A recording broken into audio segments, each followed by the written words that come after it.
Hi there, Psych2Go fans. A quick thank you from us to you before we start. We want to let you know how much we appreciate your continued support and thirst for knowledge. So, let's continue our brave march to learning about psychology. Fear. You felt fear. It's a dark night and you're watching a horror movie. You scream or jump a little when a scary scene comes up. Or you're plunging down the big drop on a roller coaster and your palms are sweating while you yell from the thrill. We're not talking about that kind of fear. Sometimes, fears become excessive and irrational to the point where we can't function normally. The intense worry and avoidance caused by these fears can interrupt day-to-day living, causing panic when that fear is encountered. That's when the fear becomes a phobia. Phobias are classified into 3 types: social phobia, agoraphobia, and specific phobias. Specific phobias are further grouped into 5 major categories: environment, situational, animal, blood, injection, injury, and others. A 2017 study found that over 10% of adults in the United States alone struggle with phobias. This makes phobias the most common psychiatric illness among women and second most common among men. Curious if you have a particular phobia? Let's look at the 7 most common phobias. 1. Arachnophobia, the 8-legged nightmare. Currently, the most common phobia in the world is arachnophobia, which is the fear of spiders. This phobia affects 3.5 to 6.1% of the global population, meaning around 300 to 400 million people are affected each year. Women are twice as likely to have arachnophobia when compared to men. However, 55% of people may harbor some fear of spiders, just not a full phobia. Researchers Oman and Maneka believe that arachnophobia may be rooted in our evolution. Allegedly, our ancestors found their appearance frightening and viewed them as a threat of food and water contamination. 2. Ophidiophobia. Do you hear hissing? Because I hear hissing. Have you seen something out of the corner of your eye that's long and sinuous and froze in fear? Maybe you can't catch your breath and your heart hammers in your chest when a friend shows you their Snake of the World book. If so, you just might have ophidiophobia, the fear of snakes. Ophidiophobia is the second most widespread kind of specific phobia, with around 1/3 of adult humans reporting to be suffering from it globally. Similar to its siblings, arachnophobia, the fear of snakes is believed to be rooted in the primitive drive to survive, as snakes are typically perceived as a vicious and dangerous creature. Additionally, personal experiences and cultural influences may also play a part, as studies have shown that in places where snakes are less common, more cases of ophidiophobia were reported. It's no wonder snakes often take a starring role in various movie scare scenes and fear-facing reality shows. 3. Acrophobia. Glass elevator? No thanks, I'll stay on the first floor. Affecting more than 6% of people globally, the fear of heights is another common phobia many of us have. This phobia's official name is acrophobia. No, we're not prejudiced against acrobats or other high-flying performance professionals. Intuitively, it makes plenty of sense why we'd learn to be afraid of heights. The research alleges that this phobia may be the result of an evolutionary adaptation, like many things. This adaptation developed to help keep us from falling to our deaths. A little of this can be helpful, to prevent us from taking unnecessary risks. However, if it gets out of hand and escalates, it could lead to extreme daily difficulties. You might have a severe aversion to common structures such as bridges, towers, steep staircases, and other perceived high places for fear of triggering a panic attack. So, take a deep breath, grab a buddy, take it one small step at a time, and let's look at the next phobia. 4. Aerophobia.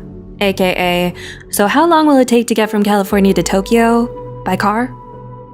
Aerophobia refers to the fear of flying, and it affects around 10 to 40% of American adults.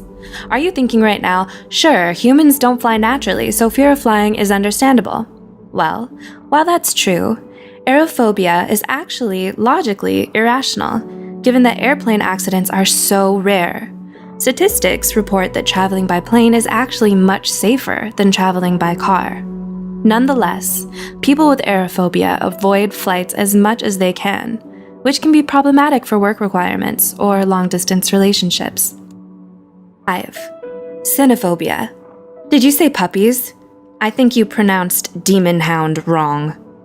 Puppies, doggos, happy wagging tails, and those soulful eyes, and those sharp, pointy teeth with their scary sheen. Wait, what? Let us remember again that phobias are, by definition, irrational. The fear of dogs, official name cynophobia, may be less common than the fear of snakes and spiders. However, it can be just as, if not more, debilitating. Just consider how many pets and stray dogs are present in any given neighborhood. That kind of prevalence makes it virtually impossible to avoid them completely. Unfortunately, this means cynophobics experience intense and frequent dread, anxiety, and even panic. Cynophobia could be caused by a traumatic childhood experience, such as being chased or bitten by a dog, that was never addressed or otherwise fully resolved. Getting proper help and following professional therapy advice could not only make day-to-day life more livable, but allow you to revel in the wonderful world of dogs. 6. Trypanophobia. Would it be possible for me to take all my vaccinations in pill form?